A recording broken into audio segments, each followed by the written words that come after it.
Assalamualaikum warahmatullahi wabarakatuh. Salam FHBES, nama saya Maradona, dosen hukum pidana pada bagian hukum pidana Fakultas Hukum Universitas Airlangga. Inilah video terakhir ketika kita bicara sistem pimpinan korporasi, dan kali ini di video terakhir ini kita akan berbicara mengenai masa depan sistem pemidanaan korporasi pasca KUHP nasional. Kita sudah bicara mengenai sejarah, kita sudah bicara mengenai teori-teori yang digunakan dalam sistem pemerintahan korporasi.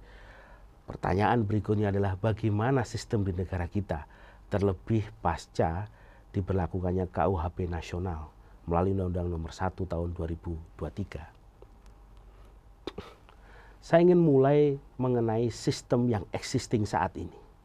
Ketika KUHP, walaupun KUHP baru telah disahkan, tapi masih memerlukan transition period 3 tahun sebelum berlaku. Kondisi existing sistem pemerintahan korporasi kita, saya seringkali mengatakan kita hidup dalam hutan belantara pengaturan pemidanaan korporasi. Kenapa saya katakan hutan belantara? Karena secara nyata KUHP kita saat ini sebagai lex generalis sistem pemidanaan itu masih belum mengakui korporasi sebagai subjek pemidanaan. KUHP belum, otomatis KUHP pun juga belum. Karena ketentuan formil selalu mengikuti ketentuan materialnya. KUHP dan KUHP kita masih menganggap hanya manusia alamiah lah sebagai subjek pemidanaan. Tapi sistem hukum pidana kita mengakui korporasi sebagai subjek pemidanaan itu berada di luar ketentuan umum. Banyak sekali undang-undang pidana di luar KUHP seperti Undang-Undang Tipikor, Undang-Undang Pencucian Uang, Perdagangan Orang, Narkotika, sudah mengakui korporasi sebagai subjek pelaku di undang-undang itu. Bahkan undang-undang yang bersanksi pidana pun juga mendefinisikan setiap orang dalam norm adresat ketentuan pidananya sebagai tidak hanya manusia alamiah, tapi juga korporasi.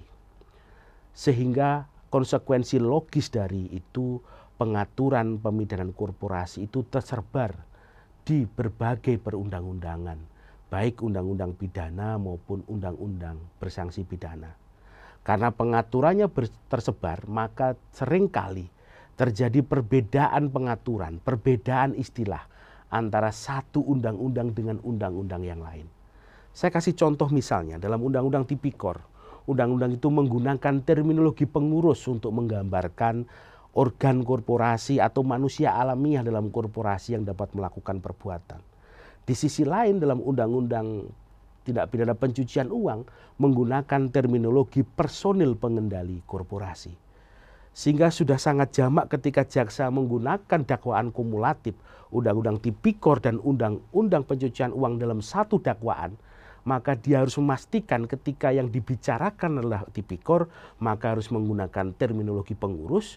Ketika dia berbicara mengenai Undang-Undang Pencucian Uang, dia harus menggunakan terminologi personil pengendali korporasi. Tentu bagi penegak hukum belantara pengaturan seperti ini sangat menyulitkan, apalagi ketika perbedaan itu pada sistem menentukan actus reus dan mens rea. Nah, keadaan di mana ketentuan umum belum mengatur, kemudian terjadi berbagai macam perbedaan dalam lex spesialis, maka dalam prakteknya banyak internal guidance atau pedoman itu dikeluarkan oleh aparat penegak hukum untuk memastikan bahwa pegawai-pegawai di lingkup internalnya memahami dan seragam dalam mendekati pemidanaan korporasi. Kejaksaan Agung misalnya sebagai satu-satunya penuntut umum dalam sistem kita mengatur mengenai bagaimana atau pedoman bagaimana menuntut korporasi. Dan pedomannya sangat rigid termasuk bagaimana bentuk dakwaannya. Dan dalam konteks Mahkamah Agung pun internal guidance melalui perma juga dilakukan. Bahkan tidak hanya bicara hukum acara saja dalam perma, tapi dalam perma itu untuk menentukan bagaimana kita menentukan actus reus dan juga mens rea dari korporasi. Itu semua dilakukan karena terjadinya perbedaan pengaturan dan lex generalis kita belum mengatur. Di samping itu sekarang banyak sekali sudah putusan-putusan yang diputus bahkan di tingkat Mahkamah Agung dan bahkan bisa kita sebut sebagai landmark decision yang di dalamnya kita bisa melihat dan kemudian bisa memahami bagaimana mahkamah kita akhirnya ketika menjumpai suatu perbuatan oleh korporasi. Bagaimana kriteria yang dibangun oleh mahkamah untuk menentukan actus reus dan mens rea. Dalam disertasi saya mengatakan bahwa pasca 2010 sistem kita sudah masuk ke sistem yang lebih advance. Kalau Anda lihat literatur hukum pidana korporasi sebelum 2010, Anda akan banyak menjumpai tulisan-tulisan penulis yang mengatakan sulit sekali untuk menemukan putusan terkait korporasi. Indonesia belum memiliki sistem yang memadai dalam memidana korporasi. Anda bisa baca buku-buku yang ditulis sebelum 2010. Tapi setelah 2010 dengan banyaknya putusan-putusan yang telah saya sampaikan dalam bahan bacaan di awal video itu, kita bisa melihat bahwa sistem kita sekarang sudah masuk ke tingkat yang lebih advance. Dan dengan diberlakukannya KUHP nasional, maka kita akan melihat secara lex generalis korporasi sekarang di masa depan ketika KUHP ini diberlakukan, maka korporasi bisa menjadi pelaku semua delik pidana. Asal ketentuan perundang-undangan itu mengatur nom adresatnya adalah setiap orang. Pertanyaannya adalah apakah dengan kelahiran KUHP nasional ini mengakhiri belantara perundang-undangan terkait korporasi? Sayangnya tidak sama sekali. Kenapa saya katakan demikian? Kita belajar dari Belanda. Ketika Belanda mengganti pasal 51 WVS di tahun 76, terdapat satu peraturan peralihan.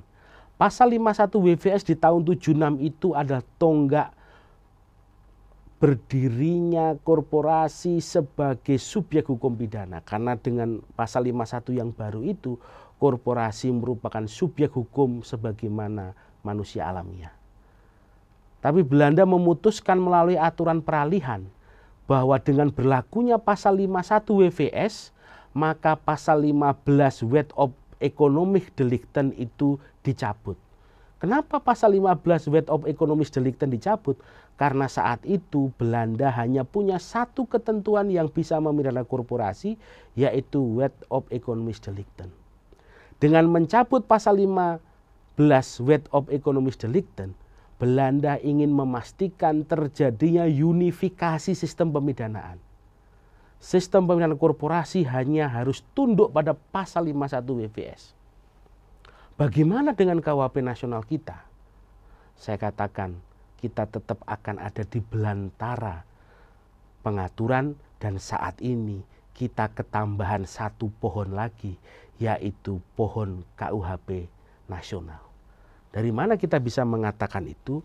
Pertama, kalau kita lihat tidak ada satupun aturan peralihan dalam KUHP kita yang mengatakan bahwa dengan berlakunya KUHP, maka sistem pemidanaan korporasi di luar KUHP baru itu harus tunduk pada KUHP nasional. Tidak ada. Yang ada itu hanya suatu aturan yang sifatnya sangat general. Pada saat undang-undang ini mulai berlaku, maka setiap undang-undang dan perda harus menyesuaikan ketentuan berdasarkan buku 1 KUHP ini. Ini ketentuan yang sangat-sangat sumir dan general. Kita tidak bisa mengartikan ini bahwa semua harus tunduk pada ketentuan KUHP. Karena apa? Ada satu postulat lex specialis derogat legi generalis. Ketika lex specialis mengatur tersendiri mengenai suatu ketentuan, maka yang berlaku adalah lex specialis itu. Unifikasi hanya ada pada istilah korporasi di pasal 614. Yang dia mengistilahkan bahwa istilah badan hukum berbentuk perseroan dan seterusnya itu disamakan dengan korporasi sebagaimana ditentukan dalam undang-undang ini. Jadi kita masih ketambahan satu pohon lagi. Penegak hukum sekarang harus lagi memastikan pohon yang pertama harus dilihat adalah KUHP nasional, ada lex spesialisnya atau tidak. Kalau ada lex spesialisnya, aturan dalam lex spesialis itu mana yang berbeda dengan lex generalis, maka yang berlaku tentu lex spesialis. Tentu ke depan ini akan menimbulkan permasalahan tersendiri. Tapi apapun itu, perubahan dalam lex generalis kita, dalam KUHP nasional kita yang mengakui korporasi adalah subjek tindak pidana adalah perubahan yang sangat revolusioner.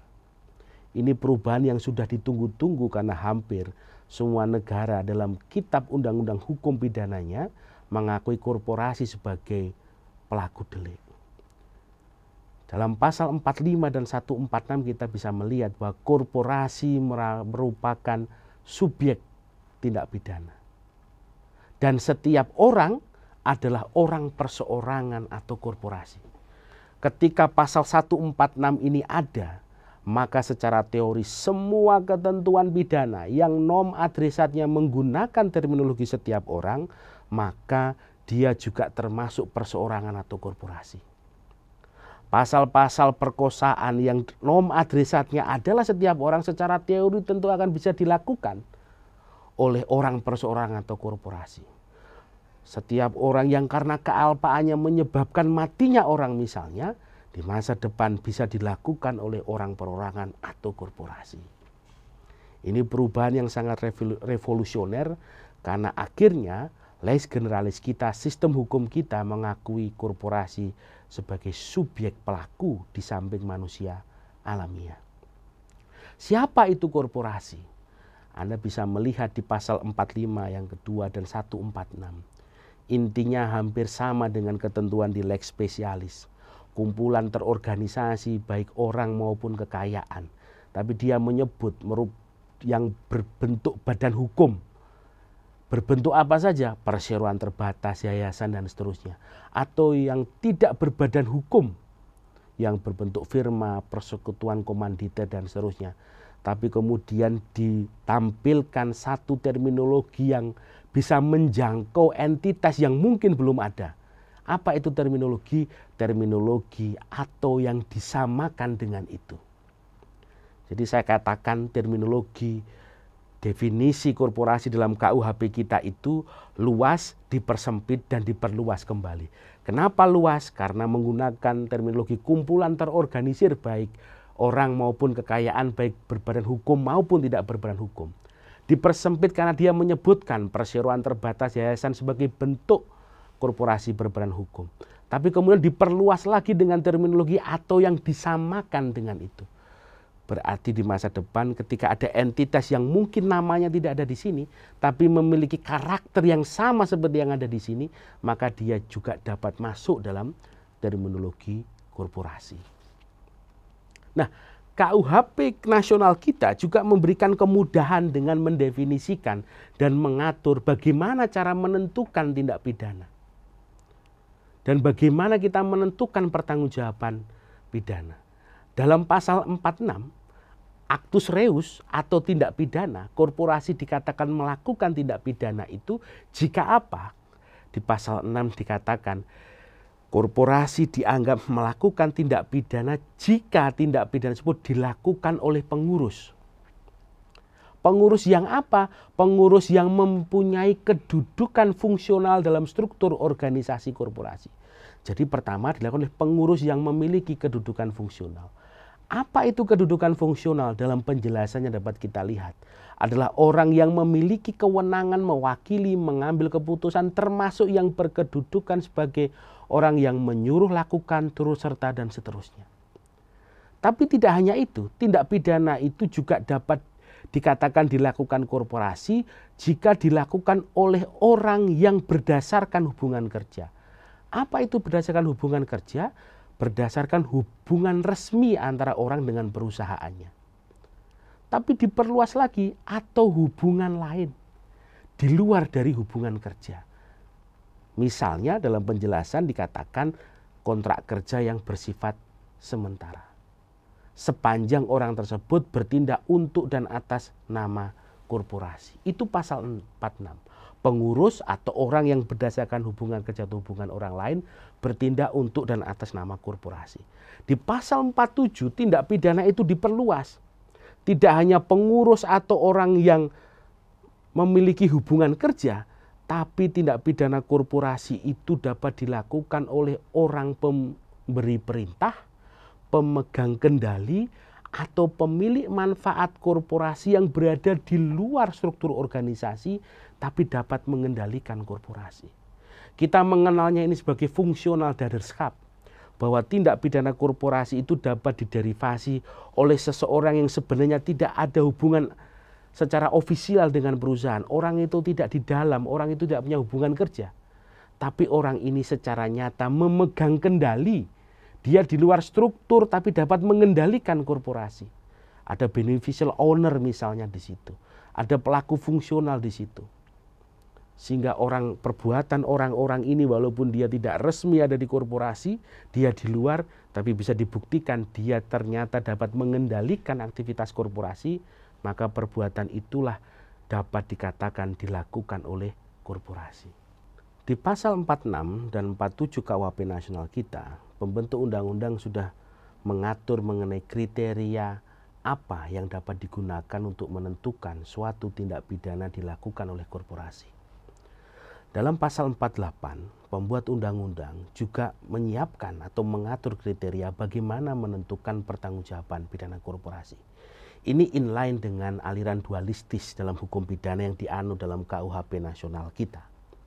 Dalam pasal 48 KUHP, kriteria yang dibangun untuk menentukan pertanggungjawaban pidana korporasi itu terdiri dari beberapa komponen. Pertama, fakta bahwa tindak pidana yang dilakukan itu termasuk dalam lingkup usaha atau kegiatan sebagaimana ditentukan dalam anggaran dasar atau ketentuan lain yang berlaku bagi korporasi, itu dapat dijadikan dasar untuk menentukan mens rea dari korporasi. Termasuk bahwa perbuatan tersebut menguntungkan korporasi secara melawan hukum.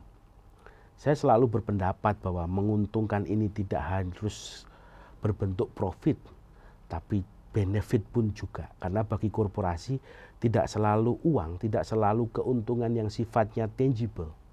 Nama baik korporasi yang terus naik, korporasi mendapatkan penghargaan-penghargaan yang didasarkan pada perbuatan melawan hukum merupakan bagian dari benefit yang didapatkan atas itu. Yang ketiga, bahwa perbuatan tersebut diterima sebagai kebijakan korporasi. Berikutnya, bahwa korporasi tidak melakukan langkah-langkah yang diperlukan untuk melakukan pencegahan atau mencegah dampak yang lebih besar dan memastikan kepatuhan. Jadi di sini kita akan lihat bahwa korporasi punya kewajiban memastikan, membuat langkah-langkah supaya kejadian-kejadian atau perbuatan-perbuatan yang condong pada perbuatan melawan hukum itu tidak terjadi. Kalau dia dapat dibuktikan tidak melakukan langkah-langkah untuk mencegah, maka dapat dikatakan ada mens rea di situ. Termasuk ketika korporasi membiarkan terjadinya tindak pidana. Itu adalah kriteria-kriteria yang menurut saya sifatnya bukan kumulatif. Saya bisa melihat di pasal 48 dari beberapa kriteria ini bisa semuanya, kadang-kadang bisa satu atau dua. Itulah yang dalam sistem hukum Belanda dikatakan social context theory. Bisa saja kriteria ini semua dari A sampai E itu harus dipenuhi, tapi pada beberapa kasus cukup satu atau dua kriteria itu masuk, maka dapat dijadikan dasar untuk menentukan mens rea dari korporasi. Di pasal 49 KUHP nasional kita, Anda bisa melihat bahwa siapa-siapa saja yang dapat dimintai pertanggungjawaban pidana ketika perbuatan tersebut dilakukan oleh korporasi. Pasal 49 mengatur korporasi sendiri sebagai entitas dia dapat dimintai pertanggungjawaban pidana. Yang kedua adalah pengurus yang memiliki kedudukan fungsional. Yang berikutnya pemberi perintah. Kemudian pemegang kendali dan atau pemilik manfaat dari korporasi. Melalui ajaran pemidanaan korporasi dapat kita bayangkan ada banyak subjek yang dapat dimintai pertanggungjawaban pidana dari satu perbuatan pidana yang muncul dan tidak nebis in idem karena subjeknya berbeda. Korporasi bisa dimintai pertanggungjawaban, manusia alamiah pelaku fisik langsungnya bisa dimintai pertanggungjawaban, pengurus yang memiliki kedudukan fungsional bisa, pemberi perintah, pemegang kendali, pemilik manfaat pun bisa. Jadi ibaratnya bagi penegak hukum di masa depan akan ada banyak senjata untuk menjangkau orang-orang yang selama ini tidak bisa dijangkau dengan pasal-pasal penyertaan. Dijangkau menggunakan apa? Dijangkau menggunakan sistem pemidanaan korporasi. Saya kira itu yang bisa saya sampaikan dalam video mengenai sistem pertanggungjawaban pidana korporasi. Masih banyak yang bisa kita diskusikan. Bagaimana dengan alasan penghapus pidana bagi korporasi? Bagaimana sanksi untuk korporasi? Bagaimana apakah korporasi publik seperti pemerintah daerah, TNI, Kepolisian Republik Indonesia masuk dalam definisi korporasi yang dapat melakukan tindak pidana? Itu adalah isu-isu yang dapat didiskusikan lebih jauh dalam sistem pemidanaan korporasi. Saya kira itu yang saya sampaikan. Terima kasih. Wassalamualaikum warahmatullahi wabarakatuh.